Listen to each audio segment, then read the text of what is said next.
Hello everyone, let's be honest, all of us superhero fans have wondered if the pinnacle of superhero beat 'em up games was ever actually gonna come along regardless of what platform you play it on, and I mean we have 3 titles come and go and some have done very well, but none have really grabbed the title, raised it above the HGH sweetie foreheads and said, you know what, I rule this is genre. But then we have games like Deadbeat heroes who don't ever try to do anything of sort, who revel in their adventure nobodies. And caption before flex is like is lower than Netflix versions of a rental hero who cannot get their own TV show. You know something up when the main base in the game has hospital beds and in it, so the deadbeats can heal up after stepping into a situation far above their fighting level. So let's see how a cel-shaded 17 style superhero game can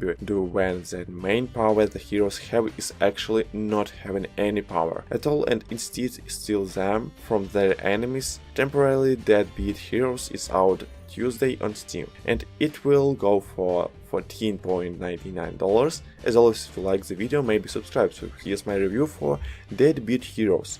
The fun of playing a complete nobody C2-1 countdown to nothing and the sweet release of total surrounder graphics.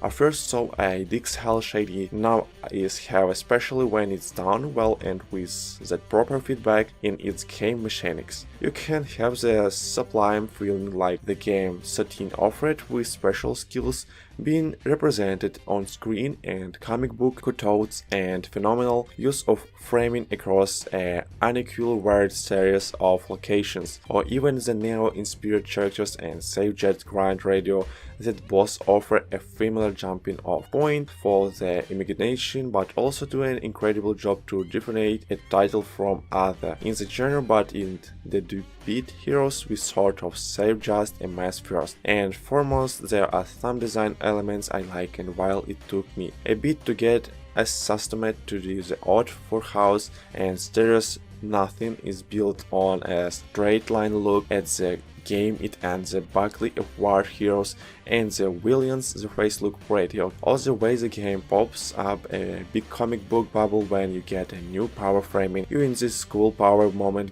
right in the middle of the action, despite the fact that it forgets it's already done this 3 times prior, but I will get to that in a minute. The real issue with the game here as well once you start moving. First, the animation is terrible, gently from the odd Saturn standing animation to the awkward pumping of someone's heroic run, which sort of change it from a let's get there in a hurry emotional rush to looking like someone's legs are not attached to their hips in the right way, and the character risks them just pumping off without his torso at any moment, and graphically discounting the flighting textures and the line work, doing an incredible disservice to what is at times some pretty damn cool looking things that can go on, like your ability to run along the wall matrix tile and then recreate the extension of the dinosaurs with some epic diving attack, when you seem to just light unfair due to the speed at which you are trying to smash nudging an enemy,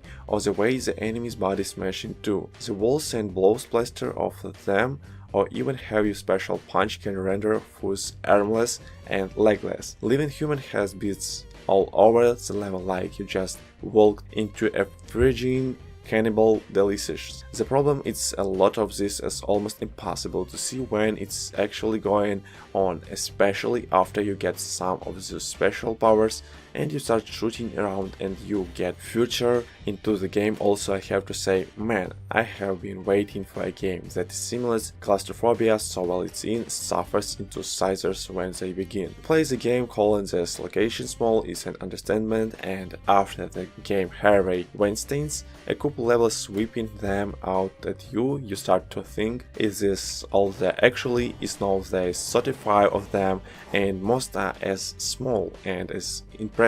Is the first one and they take less than 5 to 10 minutes to get through. Here's the thing, games like this need a distinct and directed level of focus towards offering insight into where character is and is not when they are doing their action on the game screen. The design of Deadbeat does not actually reflect that at all. Enemy times obfuscating anything that you want to see within the game level, also due to the level size and overall block lines of all the graphics in the game. You are edified in the game world for a view of your character, especially when you and 5 enemies all meet in the middle of a room that looks like a circus funhouse, and you start smashing the crap out of each other, or you are in loading screen. That's pretty much it. Now when one player is playing, it's somewhat okay.